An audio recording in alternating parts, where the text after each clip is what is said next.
విశాఖ స్థానిక సంస్థల ఎమ్మెల్సీ అభ్యర్థి ఎంపికపై కూటమిలో గందరగోళం నెలకొంది. అభ్యర్థి ఎంపికపై రెండుగా చీలిపోయారు టీడీపీ నేతలు. అభ్యర్థిని పోటీకి పెట్టవద్దనే మెజారిటీ నేతలు అభిప్రాయాన్ని వ్యక్తం చేశారు. రెండు పార్టీల మధ్య 400 ఓట్లకు పైగా తేడా ఉందని ప్రస్తావించారు. అయితే అభ్యర్థిని పోటీకి దించాలని కొంతమంది నేతలు చెప్పారు. పార్టీ అధినేత చంద్రబాబు ముందు రెండు వర్గాలు పంచాయతీ పెట్టాయి. అభ్యర్థి ఎంపికపై నేతల మధ్య ఏకాభిప్రాయం కుదరటం లేదు. దీంతో అభ్యర్థి ఎంపిక సోమవారానికి వాయిదా పడింది.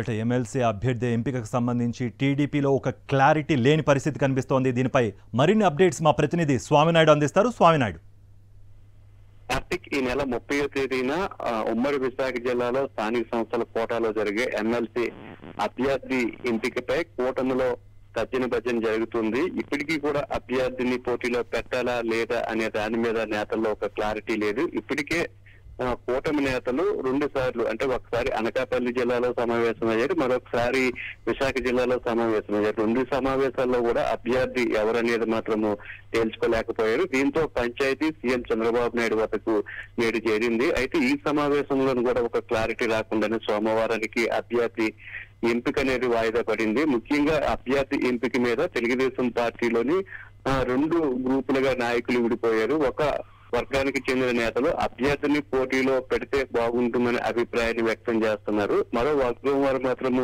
పోటీకి దూరంగా ఉండడమే పెట్టని అభిప్రాయాన్ని వ్యక్తం చేస్తున్నారు. ఎందుకంటే గవర్నమెంట్ వచ్చి 3 నెలలు కూడా కాలేదు. వైఎస్ఆర్సీపీకి స్థానిక సంస్థల ఎన్నికల్లో పూర్తి స్థాయిలో బలం ఉంది. తెలుగుదేశం పార్టీ కంటే 400 ఓట్లు అధికంగా ఉన్నాయి. ఇప్పుడున్న పరిస్థితుల్లో ఓడిపోతే దాని ప్రభావం టీడీపీ పరిపాలన మీద పడుతుంది. కాబట్టి ఇప్పుడున్న పరిస్థితుల్లో పోటీకి దూరంగా ఉండడమే మంచిదనే అభిప్రాయాన్ని మెజార్టీ నేతలు చంద్రబాబు నాయుడు ముందు ఉంచారు. అయితే స్థానిక సంస్థల కోటాలో జరిగే ఎమ్మెల్సీ ఎన్నికల్లో కూటమి తరఫున అభ్యర్థిని పోటీలో ఉంచాలా లేదా అనే దాని మీద మీరంతా కూడా ఒక నిర్ణయం తీసుకొని మళ్ళీ సమావేశం అయిన తర్వాత మీ అభిప్రాయాన్ని నాకు చెప్పండి అంటూ కూడా చంద్రబాబు నాయుడు వారికి స్పష్టం చేయడం జరిగింది. చంద్రబాబు నాయుడు సమావేశం అయిన అనంతరం హైదరాబాద్ కు బయలుదేరారు. మళ్ళీ ఆయన సోమవారం వస్తున్నారు. సోమవారం వచ్చిన తర్వాత మళ్ళీ ఒకసారి ఈ 2 వర్గాల నాయకులతో కూడా సమావేశం కానున్నారు. ఆ సమావేశంలోనే పోటీలో పెట్టాలా వద్దా అనే దాని మీద మాత్రం ఒక క్లారిటీ రానుంది. పోటీలో పెట్టాలి అనుకుంటే మాత్రం అభ్యర్థిని ఎవరిని పోటీలో దించాలనేది నేనే నిర్ణయం తీసుకుంటాను. ఒకవేళ పోటీలో పెట్టకూడదు అనుకుంటే మాత్రం ఆ నిర్ణయాన్ని మీకే వదిలేస్తానని కూడా చంద్రబాబు నాయుడు స్పష్టం చేయడం జరిగింది. అయితే